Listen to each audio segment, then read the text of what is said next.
Guys, कैसे हैं आप सभी लोग।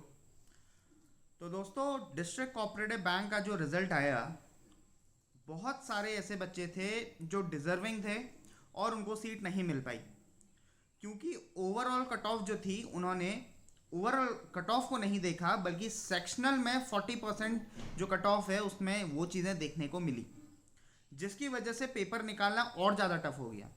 नो मैटर आपके कट ऑफ से ज़्यादा मार्क्स हैं, नो मैटर आपके 150 मार्क्स हैं, नो मैटर आपके 160 मार्क्स हैं, बट अगर किसी एक सेक्शन में आपके 40% से कम मार्क्स आते हैं, then you are not eligible. आपने फिर वो पेपर क्वालिफाई नहीं किया, जिसकी वजह से बहुत सारे बच्चे तो उनको मिल ही नहीं पाए। आप मानकर चलिए 162 क्लर्क्स की पोस्ट थी, उसमें से बस 154 बच्चों का सिलेक्शन हुआ। अब 154 बच्चों का सिलेक्शन हुआ तो मतलब उनको 8 या 10 बच्चे मिले ही नहीं जो कॉम्पिटेंट हैं, जो पेपर निकाल सकते हैं, क्योंकि उनके किसी ना किसी सब्जेक्ट में मार्क्स रुके होंगे। हो सकता है जो इस बार टॉपर है, जिसके 160 मार्क्स हैं, क्या पता उससे ज़्यादा भी किसी बच्चे के मार्क्स आए हों, बट किसी एक सेक्शन में उसके मार्क्स कम हो गए हों। तो ऐसे केस में उन बच्चों के लिए बहुत दिक्कत की बात रही होगी, मैं बिल्कुल समझ सकता हूँ, क्योंकि वो एक्सपेक्ट कर रहे थे कि कब रिजल्ट आए और कब उनका सिलेक्शन हो। बट ये जो 40% का जो बैरियर लगा दिया, ये एक थोड़ी सी दिक्कत, थोड़ी नहीं है, बहुत बड़ी दिक्कत बच्चों को फेस करने को देखने को मिली। वेल, इसके बाद अब उन्होंने कहा है जो बाकी बची हुई पोस्ट हैं, 69 पोस्ट हैं, क्लर्क्स भी हैं, जेबीएम भी हैं, वगैरह वगैरह, जो अलग अलग पोस्ट है, उन पोस्टों का जो पेपर है वो आने वाले 3 मंथ में कराने वाले हैं।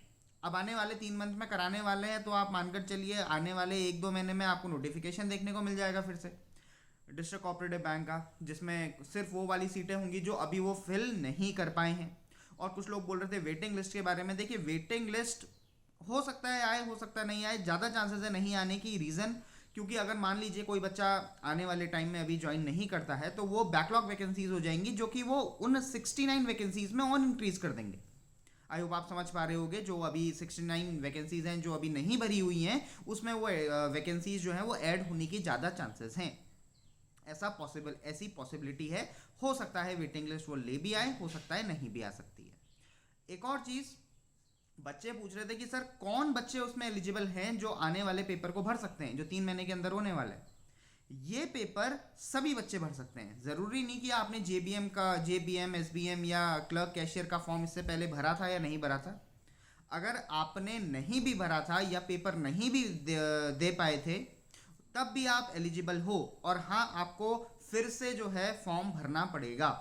अब आप कहोगे सर फॉर्म की फ़ीस उतनी ज़्यादा थी एंड ऑल, तो देखते हैं इसके बारे में कोऑपरेटिव यूनियन क्या करते हैं। बट जहाँ तक मुझे समझ में आ रहा है, मुझे लगता है कि फिर से आप लोगों को फॉर्म भरना पड़ेगा। और फॉर्म भरने के बाद जो है आपका एग्ज़ाम होगा। तो this is all about cooperative bank result दोस्तों। बाकी कोई अगर आपको डाउट्स होते हैं तो आप डेफिनेटली पूछ सकते हैं।